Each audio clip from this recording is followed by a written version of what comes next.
Hello and welcome to 2020 in its new slot on Friday night. It's generally recognised that compared to the prosperous times we enjoy today, the 1950s and 60s in Ireland was a time of poor health and poverty. In an effort to improve the oral health of the population, the government of the time started a programme to add fluoride to our water supplies. In the intervening years, there's been a massive improvement in the quality of oral care here in Ireland. But there's also an increasing body of evidence highlighting links between water fluoridation and such adverse health conditions as dental fluorosis, irritable bowel syndrome and osteoporosis. In tonight's 2020 special, we ask, has water fluoridation achieved its objective? And should it be looking more closely at the scientific research indicating serious health problems? Rob Jordan now reports.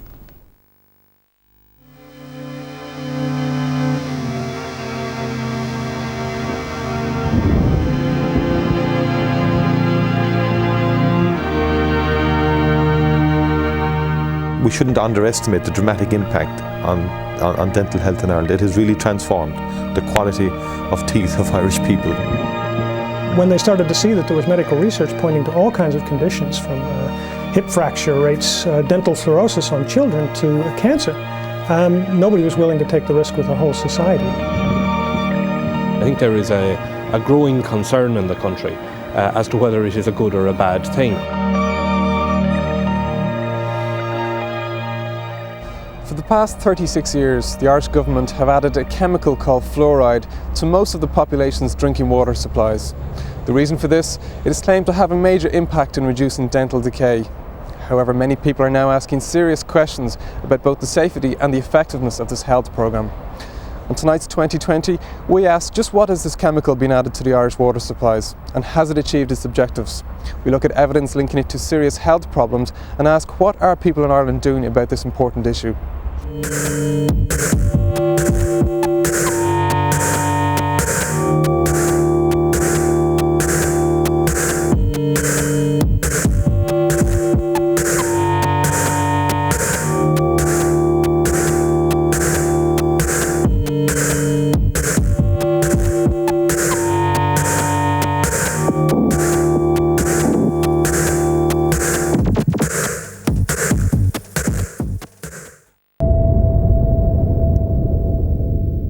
The idea to add fluoride to the water supplies originated in the United States in the 1930s, where it was found that in areas that had high levels of naturally occurring calcium fluoride in the water, the population had a lower level of dental decay. After artificially fluoridating the water supplies in many parts of the US in the following years, the concept was sold to a number of countries around the world, one of them being Ireland. See, Ireland, like most European countries, suffered from an epidemic of dental decay from about the mid-19th century onwards. Dr. Gerard Gavin is the Chief Dental Officer for the Department of Health and Children. In Ireland then, because we had such high levels of dental caries, and obviously resources were very, very scarce, a decision was made that fluoridation would be a very suitable public health measure for Ireland. Well, you must remember that there was a huge debate about 40 years ago, and many people were involved. If you look at the discourse in the Dáil and the debates in the Dáil, certainly it was a fairly hot issue, if you like, at the time. But of course, once it was introduced, once the court case was over, and the Supreme Court found that there wasn't any infringement of constitutional rights, it died a death. 98% of Europe does not drink fluoridated water. Apart from 10% of the UK and 3% of Spain, virtually every European country has either stopped, rejected outright, or even banned water fluoridation as a health programme. However, in the year 2001, 73% of Ireland's population drink tap water which is artificially fluoridated. And surprisingly, there are plans to further extend the programme to other parts of the country in the near future. Why are we the only country in Europe that actually carry this out on such a massive scale? I mean, most countries have abandoned it at this stage, and in fact it's banned in some countries. MEP Patricia McKenna believes that we should be looking more closely at the reasons why other countries have rejected or banned water fluoridation. Some of them did in the past and stopped it, so we need to know exactly why these countries actually decided to stop. And I would say because, of course, they were carrying out studies on the health effects, and of course taking the precautionary approach, which means that if in doubt, don't do it. But it seems that the Irish government, they haven't even carried out studies, which is unacceptable. I mean, I think it's completely unacceptable that 40 years down the road, not one single study has been carried out on the effects of this mass medication on the public. To assess why other countries have rejected water fluoridation, we don't have to look very far. The most recent rejection of this health programme has come from Northern Ireland, where as recently as 1996, 25 out of 26 councils voted against its introduction. I think it was just the overriding of people's freedom of choice. Nobody has the right to drug somebody in the year 2000 against their will. Or even in 1996, nobody had the right to do this. Walter Graham is an American who has been living in Northern Ireland for the past 10 years. He was one of many who objected to the introduction of water fluoridation when it was proposed in 1996. Yes, well, in 1996, we had a 3-month consultation period here in Northern Ireland, and at the end of that time, we had 25 out of 26 councils vote against fluoridation. We also had the 4 area health and social services councils vote against fluoridation. We had the 2 farmers' unions vote against it. We had NIPSA, the large civil service union, vote against it. We had Queen's Student Union vote against it. We had the Vegetarian Society against it. We had the Anglers Federation against it. And we also had Shorts threaten to pull out of Northern Ireland if this went ahead. If we come closer to home, the fact that Northern Ireland doesn't fluoridate is quite significant because, of course, in Northern Ireland you have intractable problems there.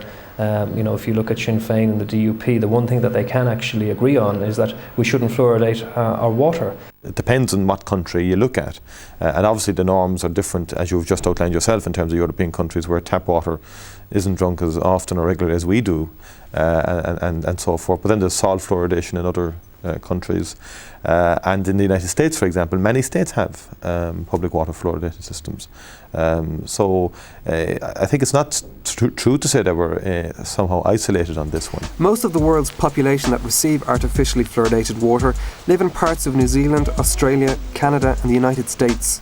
Whilst there has been little debate until recently about this issue in Ireland, there have been strong debates in other countries for many years, with a number of leading promoters of fluoridation subsequently changing their minds on the issue. In the United States, the debate has even resulted in congressional and Senate hearings. You have so much fluoride in the different cities. What is it, 73% that are fluoridated, which is worse than what it is in the States. It's about 50% of the population is fluoridated, but we're not taking it seriously either.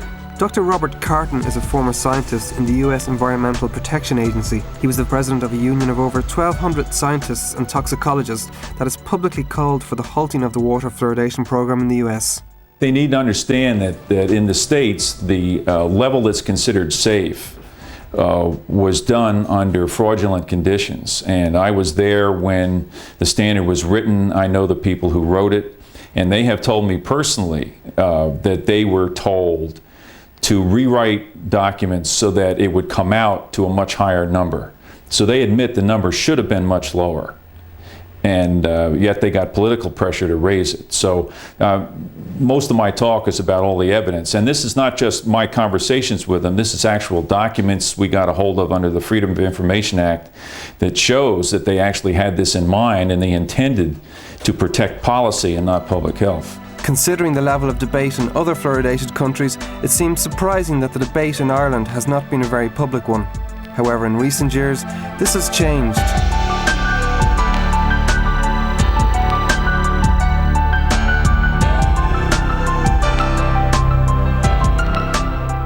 What has really happened in the last few years is really that the internet, if you like, has managed to spawn a new debate, and it has re-emerged as a controversial issue. I think in Ireland in the last number of years, yes, it has featured on current affairs programmes and on RTE, etc. But it still hasn't really asserted itself as a major political issue. Now it's beginning to do that, which is why I think the Minister set up the forum so that he can say, well, I'm acting on this. Well, the forum was set up because there was a significant national debate taking place in relation to the mandatory fluoridation of our public water supplies. And I felt it was important to give all perspectives an opportunity to articulate their views in the context of a forum which will be objective, independent, which will be able to look at both national opinion, international opinion, international research, and then we'll be in a position to make recommendations to me, which will of course I'll take on board, and will also consult widely following the receipt of those recommendations. The forum has also sought submissions from the public generally in relation to the issue. Despite its frequent citing as a major endorser of the water fluoridation programme, the World Health Organization has declared fluorine is probably an essential element for animals and humans. For humans, however, the essentiality has not been demonstrated unequivocally, and no data indicating minimum nutritional requirements are available. Nobody had any idea, nobody has a concept of fluoride as being a harmful substance. They assume because you put it in your child's mouth at night it's okay for them. They don't realize that this is a very toxic substance, more toxic than lead and just marginally less toxic than arsenic. Who would believe this? And yet this is chemically the truth. When discussing fluoride, it's important to distinguish between the various types. Calcium fluoride occurs naturally in some areas, and this was linked in the 1930s to reduce dental caries. This is different to the fluoride used in toothpaste and mouthwashes, sodium fluoride, a pharmaceutical grade which is more toxic and more water-soluble than calcium fluoride. In acknowledgement of its toxic nature, since 1997, the Food and Drugs Administration in the US have insisted that all toothpaste must carry a poison warning. Well, I think putting a poison warning on it is carrying it a bit far. But I do think that manufacturers and suppliers of toothpaste should give much clearer advice in relation to the amount of fluoride toothpaste that should be used by young children. Whilst for many years this pharmaceutical grade sodium fluoride was used to fluoridate the water in Ireland, it is no longer the agent used.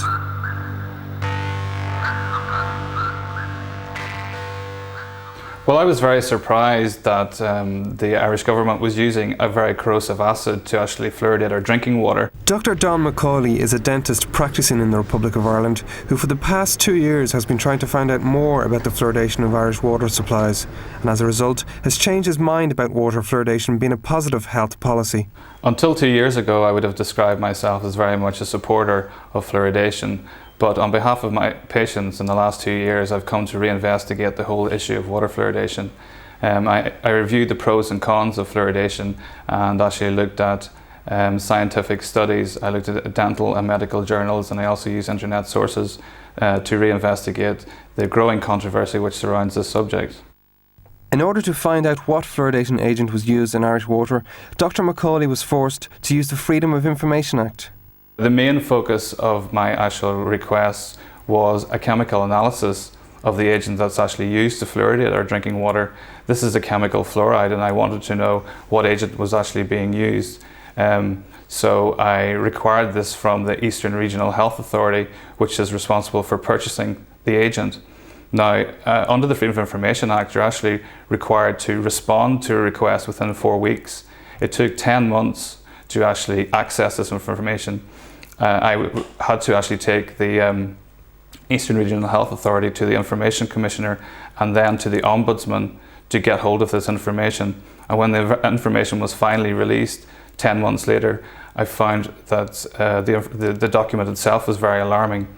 What it actually said was that the agent is a very corrosive acid called hydrofluosilicic acid, and that this acid is a waste product of the fertilizer industry. Yeah, it's a waste product from the fertilizer industry, and I mean it's quite incredible to think that the vast majority of the public in this country are drinking water which has been polluted, in my mind, by a waste product from the fertilizer industry. And I think it's about time that the whole issue of what kind of fluoride has been used has been investigated, because there are studies that show it's highly corrosive, and just what is it doing to our systems. A recent independent analysis of the content of the hydrofluosilicic acid has shown that it contains trace amounts of arsenic and chromium. Whilst the sales specifications of the product identifies the low arsenic content, it does not mention that there is chromium present to a nearly equal level. Yes, the chemical in question is hydrofluosilicic acid, and I asked the Minister, it was back in March, about this.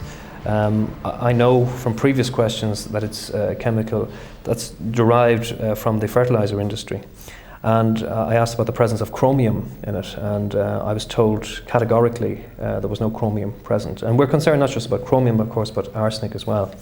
In November of this year, the Minister had to correct himself and apologise to me in that he now knew that tests had been carried out showing the presence of chromium. And of course, when you get that sort of reply from the Minister and from his department, it doesn't inspire confidence. Well, I think, we subsequently clarified that for John Gormley. I think you're talking about the, is it the hydrofluoric acid? Yeah. I mean, the amounts now are fairly, in the millions, million part, etc. And I think in some of the tests that the department it didn't test for that, or that they'd contracted out people to do the tests. But I don't think it clearly isn't a matter of public health concern or anything like that, and no one really has suggested that it is. I accept that the Minister probably gave me that thinking that there wasn't anything in it, but he is being informed by his officials, and the question is, do the officials actually know what's in the stuff? Following his discovery of the type of fluoridation agent used in Irish water, Dr. Macaulay tried to find out about the licensing and safety of this acid. I wrote to the Irish Medicines Board to try and find some information about this acid, whether it had been passed as a medicine, and whether, more importantly, whether it was safe and whether it was effective. Now, their response said that according to them, this product was never actually licensed as a medicine. It was unregistered, and according to them, it was never proven safe nor effective. Now, we find this very worrying that the Irish Medicines Board, which is the top authority on drugs and medicines in this country, had never even licensed this chemical as any sort of medicine or drug. Despite the fact that dental caries is classified as a disease and the Irish Medicines Board regulates for all medicinal products for which claims to cure, alleviate or prevent disease are made, hydrofluosilicic acid is not registered. However, Dr. Moira O'Connor, co-author of the Water Fluoridation and Health Report from the Royal College of Physicians of Ireland, believes that this is not a cause of concern. I've been reassured by the Department of Health that we get our source of fluoride not from the phosphate industry or the fertiliser industry, that it's quarried de novo for the Irish market. I think in addition, looking back over what has to get approved as a medicine, it comes within legislation rather than necessarily having to be approved. It's not to say it wouldn't be approved. If you look back at penicillin, and I know it's not exactly the one to compare, penicillin in this day and age would never be approved with the newer regulations in. Would we throw it out now? The Irish government spend about £400,000 annually purchasing this hydrofluosilicic acid from the importers Albatross Fertilisers in Wexford, and we use about 2,000 gallons daily in the water supplies. One of the most curious aspects about the origin of this acid is that the European chemical company that supplies Albatross with the acid, Chimera Chemicals, is mostly owned by the government of Finland. This might not seem significant until one realises that Finland stopped its own fluoridation programme in 1992, following studies linking it to bone problems. However, the Minister for Health points out that Ireland is following a policy framework that overrides considerations such as this. I mean, there are international frameworks under which we operate as a country, and we do rely heavily on the most prestigious and eminent body in the world in terms of advice on health, which is the World Health Organization, and we're affiliated to that. And they do a lot of collation of all the various research projects that are undertaken from time to time, and not least in the area of fluoridation of water supplies. And we have to take really the overall view, and we have to take our advice from an organisation such as that. The impact on oral health has been dramatic in Ireland since that decision back in the 60s to have mandatory fluoridation of public water supplies. And we shouldn't underestimate the dramatic impact on dental health in Ireland. It has really transformed the quality of teeth of Irish people over the intervening 30 odd years. And that, of course, is a factor in terms of any decisions we ultimately take. Well, I think this is the argument that's put forward by the department on every occasion, that we have seen a decrease in dental caries, which was a severe problem 40 years ago in this country, and therefore this is linked to water fluoridation. Now, that really doesn't stand up, because there are other countries which don't fluoridate where we've seen a huge decrease in dental caries, and we rate about 6th in Europe in terms of dental caries. Now, you would expect that a country that fluoridates up to 73% of its water supplies, we should be up there in terms of dental health. That is not the case. In the same period of time that Ireland has seen a 70% reduction of dental decay since the introduction of water fluoridation, most European countries have had an equal, if not a higher, decrease in dental decay without the aid of water fluoridation. Ireland was one of the first countries that began to show the decline in dental caries that began to happen across the world. Other countries that didn't have water fluoridation didn't show that decline until much later. It was really in the 1970s before we saw, further dramatic declines taking place, both in fluoridated countries, but also in this time in non-fluoridated countries. And that coincided with the emergence of fluoridated toothpaste.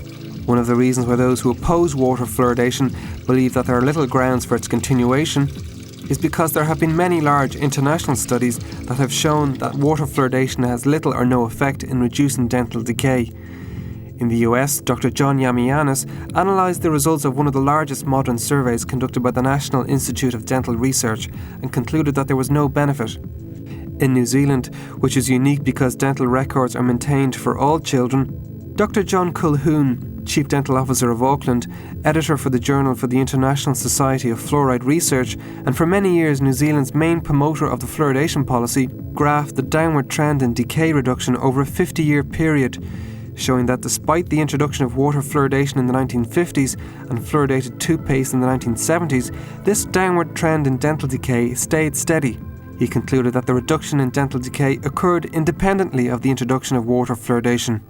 Well, I have to say that, first of all, that Dr. Yamianis and Dr. Colquhoun were anti-fluoridationists. And there have been very serious question marks over the methodology used by Dr. Yamianis. He didn't do the research himself, sure, didn't he? He did, yes. He did the treatment of the figures. Right. He did the statistical analysis. Okay. And there are very serious flaws in the methodology in which he did in treating those figures. That was Dr. Yamianis. In relation to Dr. Colquhoun, the situation in New Zealand is quite different because my understanding of the research that Dr. Colquhoun carried out was that he didn't do surveys as such. What he relied on were the results of clinical examinations done on children in schools. So it's not a calibrated examination. What has helped fuel the accusations that water fluoridation is an antiquated health programme is the fact that it is now widely recognised in the dental establishment that fluoride works not by ingesting it, rather it works in the mouth. If fluoride has any effect on teeth, then it is purely topical. That is, it acts when it makes direct contact with the tooth. I think that this idea that it works systemically is far-founded in today's science. The main method by which fluoride works is through a topical action, which I described earlier on. And that action occurs through the interaction between saliva and the tooth surface. Therefore, do we need to ingest it? Well, by ingesting it, you get a very regular supply and you get a very kind of consistent supply of fluoride in saliva. And our knowledge about how fluoride works that is the key thing. It's having fluoride consistently present in the saliva, available for the tooth surface, so that when you eat sweet food, you get the deposition of the fluoride into the tooth surface, and it makes the tooth surface very hard. So, if somebody uses toothpaste twice a day, uses an adequate amount of toothpaste, do they need water fluoridation? Well, that is a question, right? But our evidence is that in this country that our toothbrushing habits are way behind European norms and European standards. And you've also got the issue of compliance. And as I say, like sometime in the future, if we can change both our eating habits and also our prevention habits in terms of how we look after our teeth, then we may not need water fluoridation in the future. At the moment, the balance of evidence is such that water fluoridation continues to prevent dental caries, and there's no evidence other than dental fluorosis that it causes any harm to people's health. The levels that they're putting in water that they're recommending are dangerous to your health. Skeletal fluorosis, accumulation in the brain over a long period of time, bone fractures. All these things have been shown. There's been lots and lots of studies. Even though people tried to deny the validity of the studies, there is nothing wrong with the studies at all. There has been much debate about the possible adverse side effects of overdosing in fluoride. The only side effect that both sides of the debate totally agree on is the condition known as dental fluorosis. Well, the most common form is a mild dental fluorosis. This is seen as white lines running horizontally across the surface of the tooth. As it becomes more severe, you get like cloudy, opaque patches. In moderate cases, there's brown staining of the enamel and pitting, that's actually a loss of the surface of the tooth. And in severe fluorosis, most of the enamel of the tooth is actually lost, and the teeth are very brown in coloration.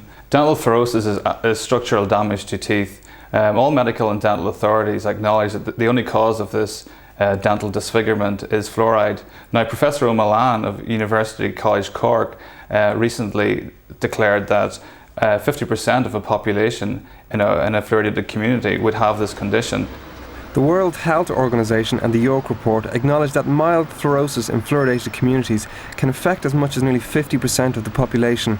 Dr. Hardy Lineback, head of preventive dentistry in Canada, formerly a strong promoter of water fluoridation, claimed at the recent Joint Oireachtas Committee on Health and Children in Dublin that in some fluoridated communities this level can be higher. There are a growing number of patients terribly unhappy with their teeth affected by fluorosis. In fluoridated areas throughout the world, the incidence of very mild fluorosis, kinds of pictures you see there, is as high as 80%. In fact, Dr. Dennis O'Mullane was saying that in Ireland it's around 50%. Our latest research would show that our levels of fluorosis, we have about 6% very mild and about 4% mild from our latest studies. So while we don't have a problem at the moment, I think it's an opportune time for us to look at the situation and see what measures do we need to take in Ireland to ensure that we don't get the very high levels of fluorosis that have been developed, that have come about in the United States. Professor O'Mullane in Cork is quoted as saying that 50% of people in Ireland show some signs of dental fluorosis.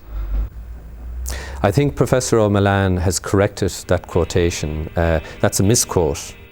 2020 contacted Professor O'Mullane in University College Cork, and he confirmed that what he has said on the subject was, "We find that approximately 50% of the population who reside in fluoridated communities have this very mild, very questionable change in the appearance of the enamel. I would point out that not all of these changes can be directly attributed to fluoride, because approximately 25% of the population residing in non-fluoridated communities have these defects as well." Whilst there is a near consensus on the issue of dental fluorosis, where the water fluoridation debate really gets heated is in relation to adverse health effects other than dental fluorosis. This is not something you want to be putting in a water supply. It's also very water soluble. And because it's 100% water soluble and you're 76% water, it can go into every cell of your body. There's no reason why it won't. And it's irrational to think that it passes the teeth at 100 miles an hour and that it's going to magically find its way back to your teeth only. How does it do this? Unfortunately, the dental people were unable to explain to us how it was able to do this. So nobody was convinced that this was going to leave everything else alone. And if it can totally change your tooth structure, your teeth are the only visible part of your skeleton. It must also be doing damage to your skeleton. And the skeleton is much more absorbing than are the teeth. And over a lifetime of consumption, we don't know what this damage is going to be. But that's why they're looking at hip fracture rates. That's why they're looking at osteoporosis. Because they know if it's accumulating in the teeth, it's accumulating in the bones. It is widely recognised that we retain about 50% of the fluoride that we ingest, with it being incorporated into our teeth and bones. According to the World Health Organization, many epidemiological studies of possible adverse effects of the long-term ingestion of fluoride via drinking water have been carried out. These studies clearly establish that fluoride primarily produces effects on skeletal tissues, bones and teeth. Low concentrations provide protection against dental caries, especially in children. The crux of the water fluoridation debate centres around the issue of at what levels of fluoride in the water does it stop being of benefit and start to cause harm.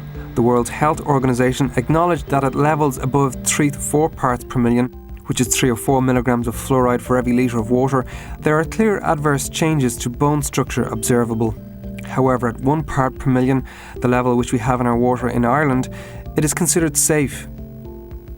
Those who oppose water fluoridation point to mounting scientific and medical research showing harm at the level in water of 1 part per million.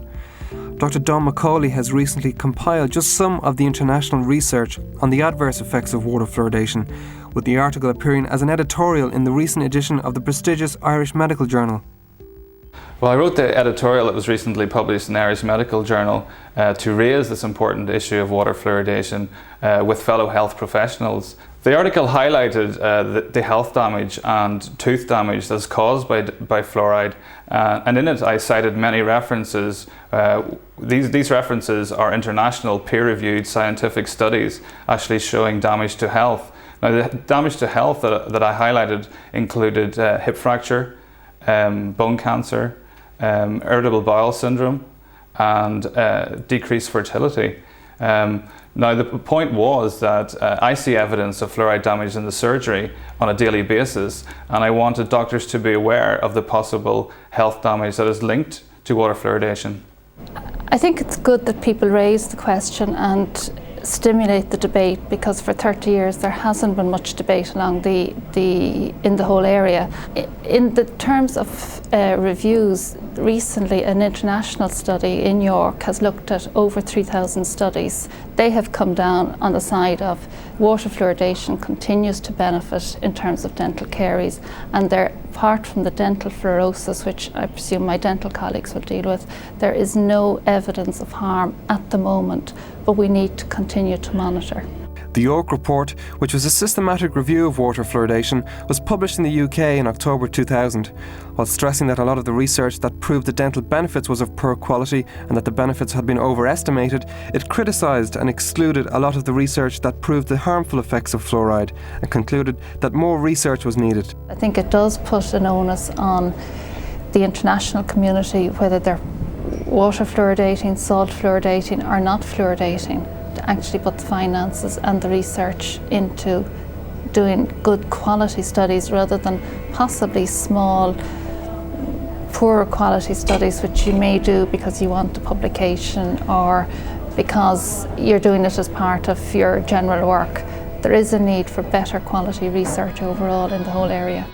One of the main criticisms levelled at the Irish government is that despite it being stipulated in the 1960s Health Act, no studies on the effect of water fluoridation on the general health of the Irish population have been carried out in 36 years.